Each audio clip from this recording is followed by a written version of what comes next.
Let's look at things like, salt, right? So no salt diet, low salt diet, that's been going on for a long time. Avoid sodium. And yet your research is kind of finding, well, there could be some benefits, but could be some detriments to that. Let me say, I eat a ton of salt, but it has to be the Okay. right salt.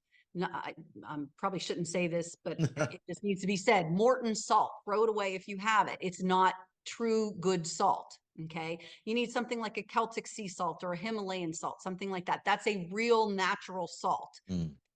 And that is actually good for the body. So the kidneys filter out the toxins that make the urine, and you have to have a sodium potassium pump that works properly. Otherwise, you're going to retain fluids.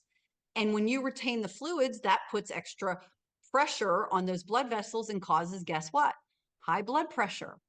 What did we say earlier? 120 million people have high blood pressure.